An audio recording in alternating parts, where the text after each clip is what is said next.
Arrowheads. Welcome back to Queen Consolidated, a Southgate Media Group podcast dedicated to all things related to Arrow over on the CW. I am Lilith, and joining me, as always, Kelly. Hey, hey. Oh, she still has energy for two hays. That's good to know.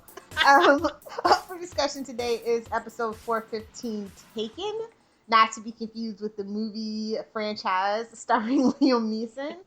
Although I'm sure that's what they were going for. This episode really pushed all the wrong buttons for me. How about you, Kelly? I know you have at least one nice thing to say about it, right? I'm glad Dark finally did something.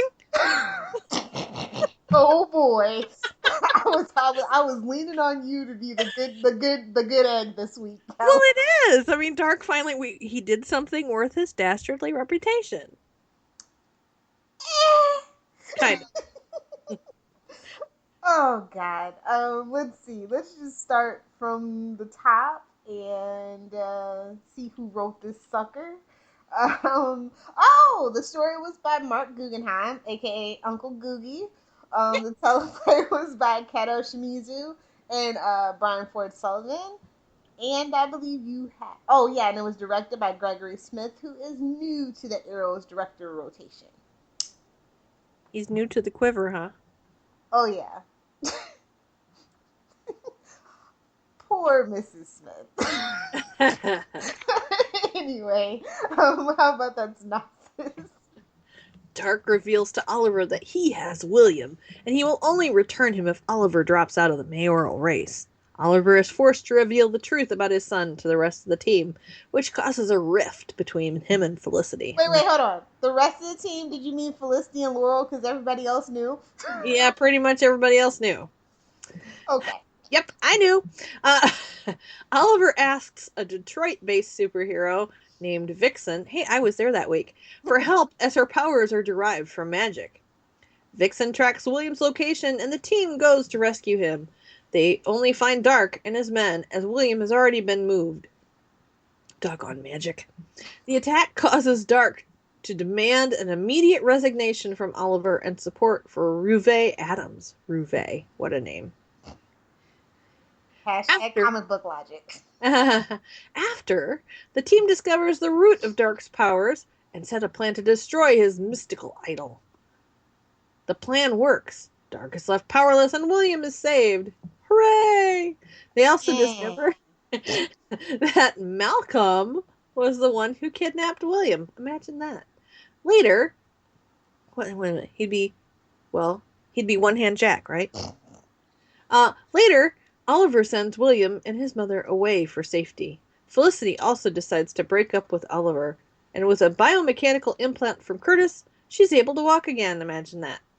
In flashbacks, a passage is discovered that leads to Ryder's ultimate power, and the spell on Oliver's stomach, what a spell, allows him to pass unharmed. Did they First, I thought it said, at first I thought it was going to say allow him to pass gas. Did they mean, have you met Oliver Queen? That guy's got an 8-pack. He's ripped. and it doesn't mean anything. That's the funny thing. The symbols are like a hodgepodge that don't make any sense. Welcome to the world of Constantine. I'm kidding. Great and they probably show. say bibbidi bobbidi boo. You know? That would have been awesome. Or supercalifragilisticexpialidocious. There you go. Oh, this episode has pushed me to the limit with Arrow. I just want to let you guys know that. I thought it was a lot of good things about this episode, but the execution really upset me. Yeah. Did you ever get a chance to watch Vixen, the animated series? It's only like altogether 25 minutes. Yeah, I have not seen it. I highly recommend it. I think that Vixen, like a lot of people were interested in Vixen, but she just had the unfortunate business of being in this episode. She felt kind of like Das Ex Machina. So I want to encourage you guys to watch the actual animated series. It's already been renewed for season 2. And Katie Cassidy will voice Laurel Lance on there, and it'll be a girl power episode. So at least we'll know one of those episodes would be really cool. That's how come they seem familiar with each other, because season 2 of Vixen takes place before this episode in the timeline. Gotcha. So in case anybody was confused about why Laurel knew Vixen. It just felt weird. I mean, the way she was introduced. Weird. For live action, yeah. Not the lady that plays her live action actually voices her, just so we're all on the same page. Her name is Megan Ikawale. I'm sorry I butchered it, but yeah, she's also been on Supernatural, and she was on the 4400. She was on that 70s show. I'm a really big fan of hers, and she's really beautiful. Yeah. I think she really does Vixen live action justice, and I'm hoping to see her in another season of Legends of Tomorrow, whether it be 2, 3, or 5. It's just the way they threw her in just felt really forced. Yeah, it's unfortunate that she's in with all this, secret son and Velocity drama. Mm-hmm. But I really did enjoy Megan and Steven's chemistry together. Like, they're just such polar opposites, and I was just like, just hug Oliver, let it go. Hug somebody for a change. Let it go. Let it go. But no, it was nice, but is that really how we got rid of Damien Dark? Really? Yeah, exactly. Well, that happened? What? What was that? I don't know. It's kind of like the Constantine question again. Okay, we're dealing with magic. How come we haven't called you right before this moment? Yes. Like, Ollie Oxenfree. I mean, I know that it's like, we have 23 episodes of story to tell, but I really haven't been feeling the character of Damien Dark. I think Neil McDonough has been doing a good job of what they've given him, but they haven't given us much. I mean, all we know is that his plan is evil corn, and to have his wife be mayor to execute the evil corn plan. So okay. Does he make people swallow the evil corn before they die, so when they're cremated, evil corn? I don't even know. Like, and then we know that Malcolm is like trying to subtly plot to take away Hive because he doesn't have the League of Assassins. Okay, that's going. What are we doing tonight, Pinky? we do every night. Try to take over the world. Yes, that is exactly what Malcolm feels like at this point. And now the straw that broke the camel's back, well, in Merlin's mind, is Thea disowning him. So they're totally resetting him up to be the biggest BAMF villain that we've ever seen for season 5, but he's already needed to die since season 2. Right. So, okay, is he gonna get, like, the cool drill on his arm, kind of like the guy from Gotham? I know, right? I was like, yeah. A Butch and Malcolm team up, where they're sitting in the office getting fitted for their different little Swiss knife. What do you call it? Leatherman. Leatherman arm. Oh, I would pay good money for a good fanfic of those two being bad guys. Because Butch seems like he's just miserable being a bad guy, and Merlin seems miserable when he's forced to be a semi-good guy. Yes. Yes, they could complete each other. Exactly. Just a mess. Like, this episode was just a mess. How do we feel about Felicity in this episode? Like, she's unrealistic. Like, this couldn't happen the way it did. Well, let's take the whole implant thing out of it. Let's backtrack to, okay, Oliver, the only thing that Oliver has been consistent about is making crappy decisions and keeping secrets. Keeping secrets, yes. So you knew this about him, Felicity. Why are you shocked? It's a deep personal flaw of his. Yes. Yes. Well, in this case, I mean, okay, it wasn't exactly his fault, because the mother of his child did threaten him. But,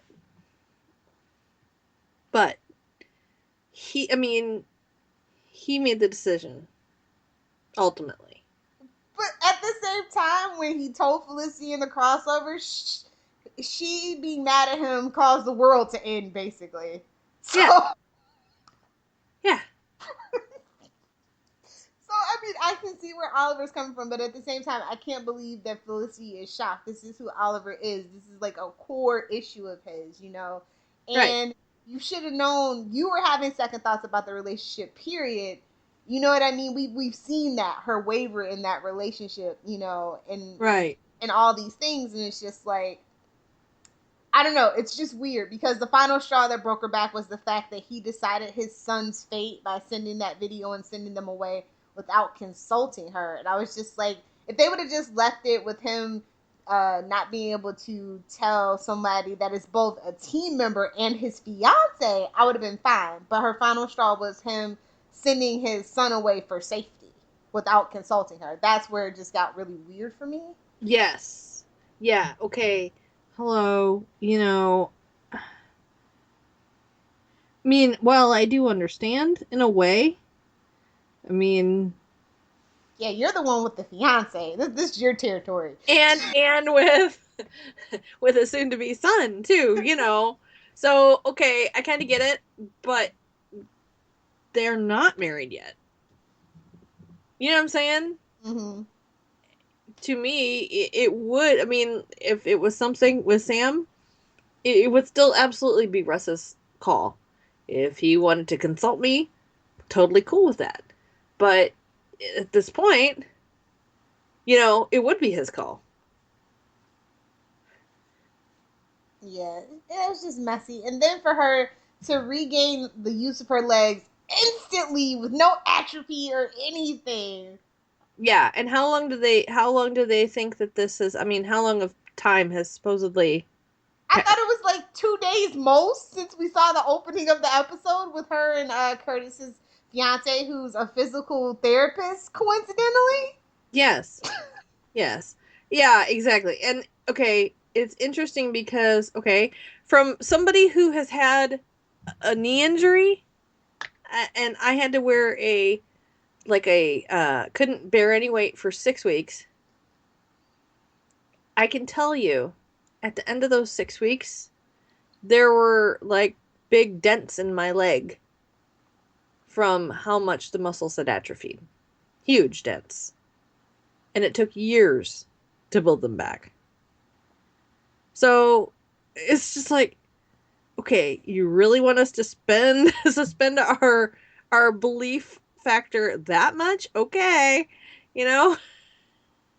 Yeah, I've been very upset with this arc anyway. And now, unless it's like the chip is like a secret, like Damien Dark and Curtis are in cahoots together, which would destroy me.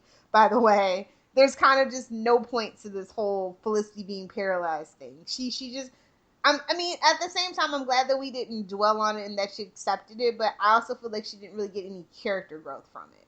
Right, right. It's just an affront to people who are disabled and won't ever be able to have a chip in any time in the near future to help them walking in. It's just like kind of a slap in the face. Yeah. And I've just been really frustrated with it, and I'm just gonna move on. But I can't believe that was the cliffhanger, them breaking up, where the Flash reveals who their villain is, and everybody's Jay until further notice. It's the J-averse. I'm saying That must be Earth J. It's just mind-boggling how a show that's created by the same people have just taken this huge, divergent method of storytelling, and it just, They took the fan train is what they did. well, I don't even want to get into that. That's for Reddit and Twitter and Tumblr to which has been going on, by the way. There's like a huge war with Tumblr, Twitter, and Reddit, and I can't even go on social media to vent.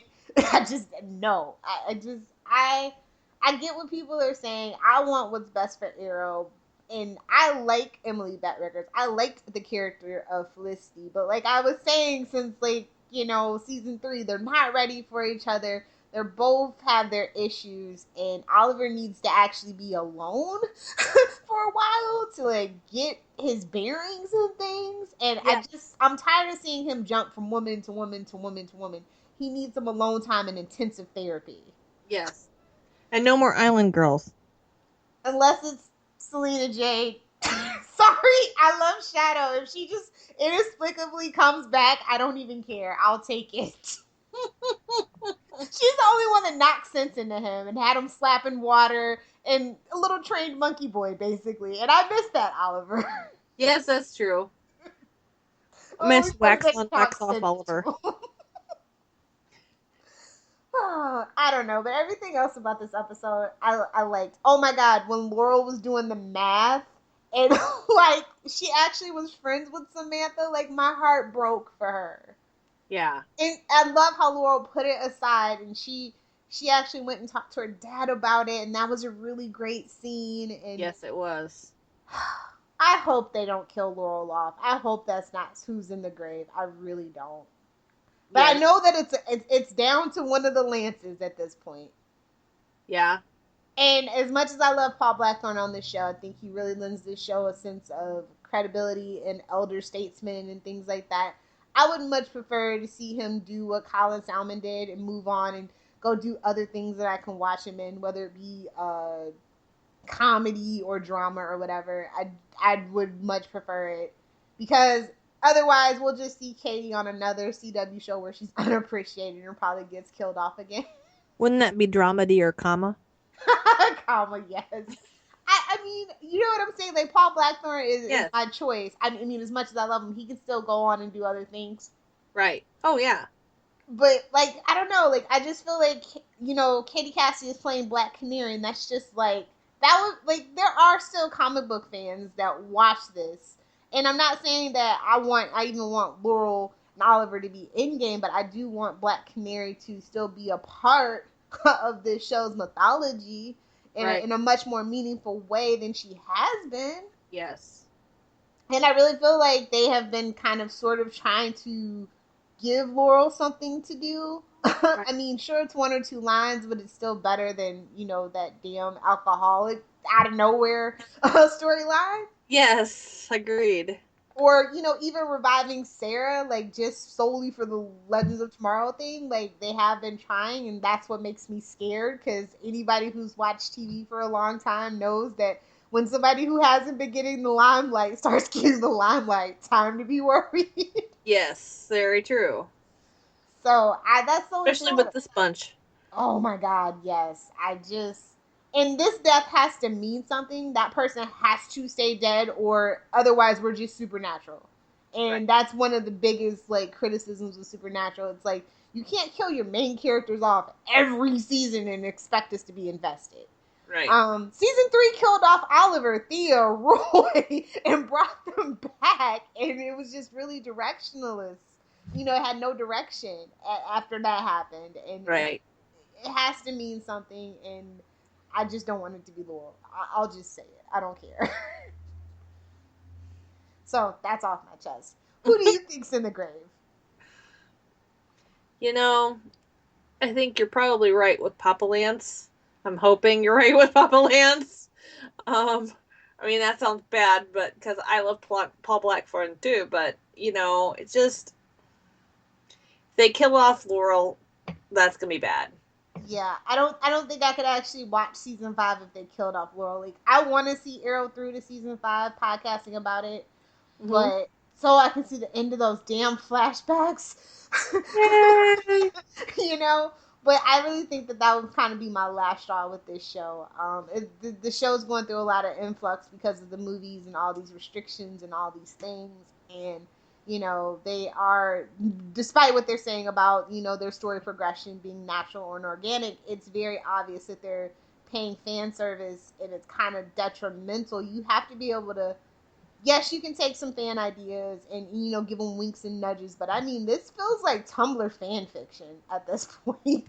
And I mean, don't get me wrong. I know some people on Tumblr that write wonderful fan fiction, but you guys know what I mean by that. Yes. So they need to get a handle on their story, because, man, season 1 and 2 oh, it was just the pinnacle of their storytelling, and I thought it would only get better from there. And I just something has to change for Arrow because I Agreed. want it to be critically acclaimed. I mean, this is what started the Arrowverse, and Flash is so good, and Legends of Tomorrow is so good, and by extension, Supergirl is actually really heated up and turned into this wonderful, great show that I didn't think that it would, and I just want Arrow to be on par with everything else that it started. Yes. That's all. And this episode just wasn't it. I can't believe they went on a month break with that as the cliffhanger. I just can't. I can't get over it. Yeah. Because it wasn't. It's just like, ugh. And then, like, all of the, like, next two episodes when we come back, they're all Felicity focused. And I'm like, can I just have some Oliver, please? Yes. That's all. That's my main thing. Like, I understand that Stephen Amell had been shooting, and she's, like, the second most, like, popular character. And, of course, David Ramsey dips and dabbles in Blue Bloods and other things like that. And so Emily Bett Rickards was kind of forced to be like the second lead. And, lots of fans love her and wanted to know more about her. But now it's just like, I don't know if that's what they actually should have given us. Because her father arc, I mean, I feel like that's going to come back and bite us in the butt. Maybe not this season. And it should. I mean, honestly. Yeah, it should. But I don't think we are. And you know what I mean? Like, I just feel like I want Oliver. I miss Oliver. Yes. I can't believe I just said that. But I do. Like, I want to know more about him. And these flashbacks. Oh my God.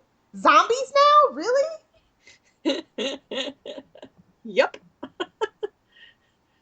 What? Somebody explain that to me. Like, I mean, unless we're getting an Outsiders War, which I don't think we have time for.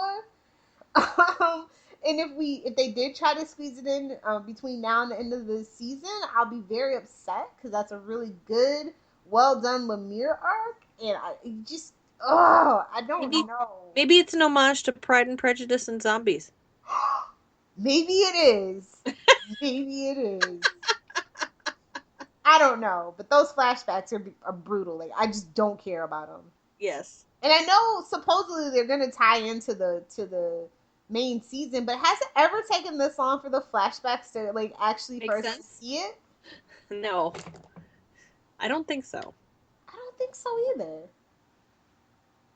It's just really curious the pacing and plotting of this season, I guess. Yeah. Let's move on to some good stuff though. I'm sure we got some good stuff. Who was your character of the episode?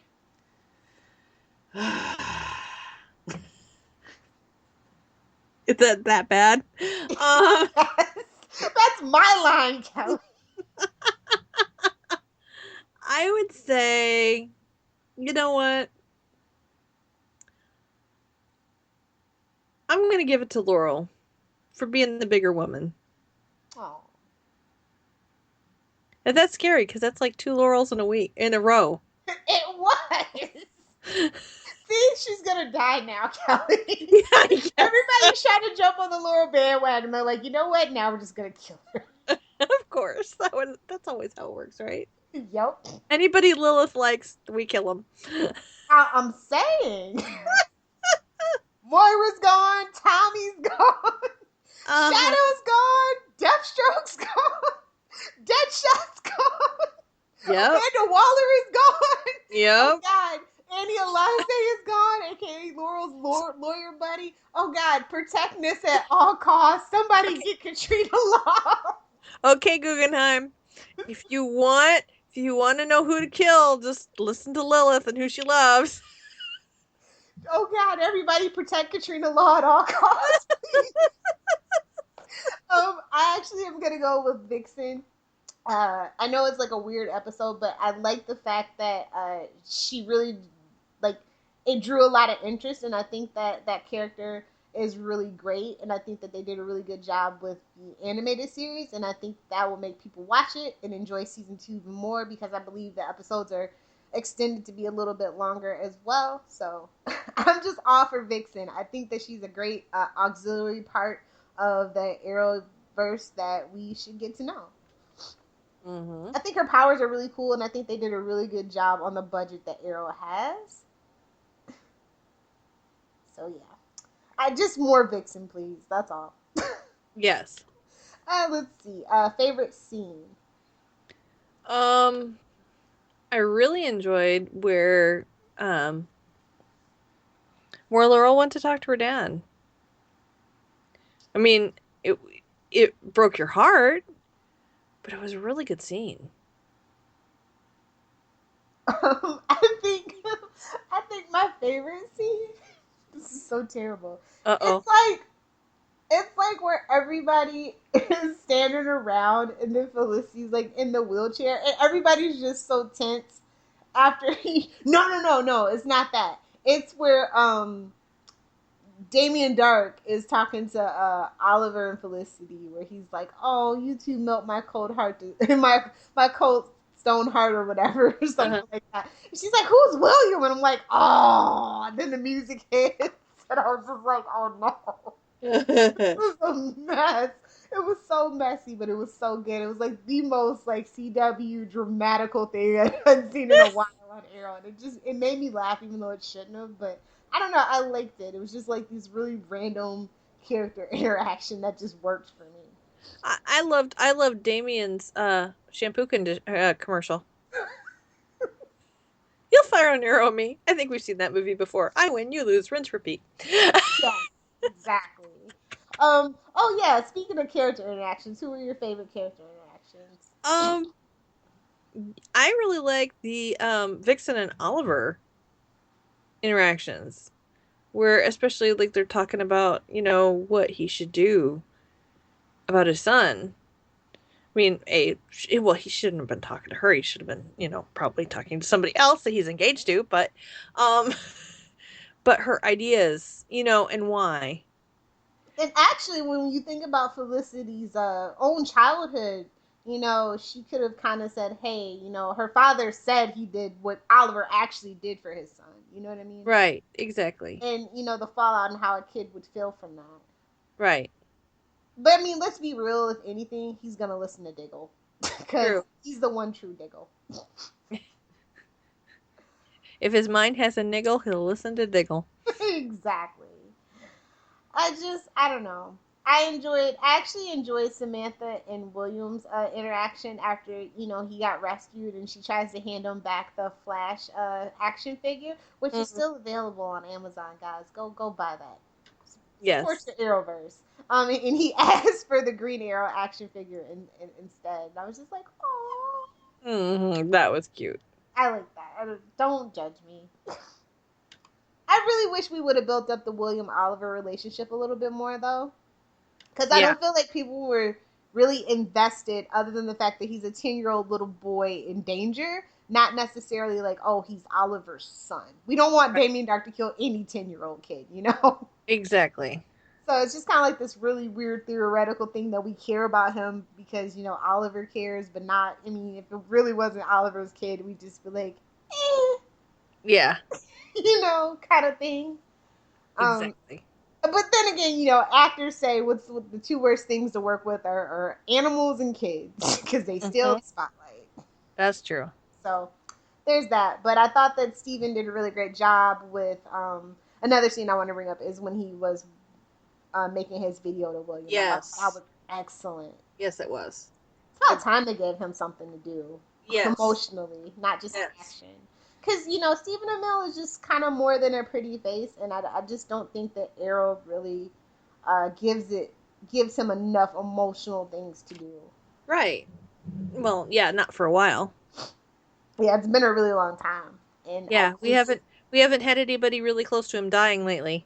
Well, it's not even that. It's just like he's emotionally constipated, and it's very frustrating. It's that it's the fourth season of the show. He's still keeping secrets. He's still not taking his team's advice into mind or anything. He charges headfirst into situations, even though he tells Barry not to do it. Right, he doesn't trust his team enough to be vulnerable with them. Exactly. And it's just like, why? Yeah, exactly. Laurel and Thea have more emotional intimacy together than he and Thea do. And back in season 1, Thea was the best thing about Oliver. Right. I want to get back there. I don't know how we get back there, though. Well, do you think, in a way, Thea is still... Do you think there's that whole thing with, her being brought back? I think not for the writers. I mean, as fans, we remember more and we kind of thrive and speculate about things. But I think especially with Arrow, once that arc is over and done with, they kind of tend to forget about a lot of stuff, and they kind of just sweep it under the rug. You mean like the American public and political things? Yeah. Speak for yourself. I hold grudges. I do too, but I mean, for the most part, people forget very quickly. Yeah, on to the next news cycle. Yep. I mean, the news cycle is ridiculous. It's like 6 hours now. Yes. I remember when it used to be months. Yes. Years even. Yes. Oh yeah, I think that's a thing too, but it's unfortunate, but that's just how it is. And I don't think we need to dwell on every single thing, but I do think that emotional fallout needs to be more than 2 episodes or 4 episodes. Yes. Agreed. That's all. I guess, do you have any favorite lines? Let's see here. I'm looking too. I liked Malcolm's line to Thea. It was nice and mean. I taught you how to fight, how to be strong. I turned you from a delicate, spoiled brat into a warrior, and all I've ever gotten in return from you is your venomous spite.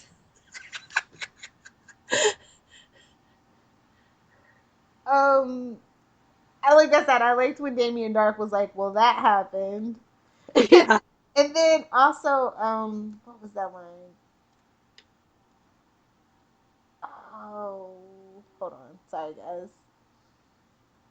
You know what? You might want to learn to be a little bit more discreet. Have you considered black instead of green? Oh, that was a good one too. Oh, here it is. Marriage is about inclusion. It's about leaning on your partner. It's about leaning on your partner when things get complicated. But I don't think you know how to do that because that is at least the writers know. Like sometimes I feel like the writers don't like take that into consideration, but now I feel like they do, and it's an actual thing. Yes. So, they're not plugging their ears going la la la la la la la la la. Exactly.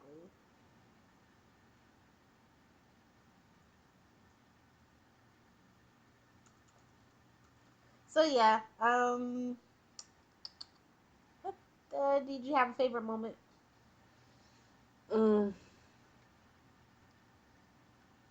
I think the whole action figure thing was pretty cool. I like that. And I like that we saw the Lances together and having a moment. And we haven't seen that for a while. This episode just was a mess for me. Yeah. It really was. I'm really struggling to come up with things that I liked. That's sad. It is, because you're the positive one. I know. It's awful. I don't really have a favorite moment that stands out. So let's just talk about the great. This was a hot mess. I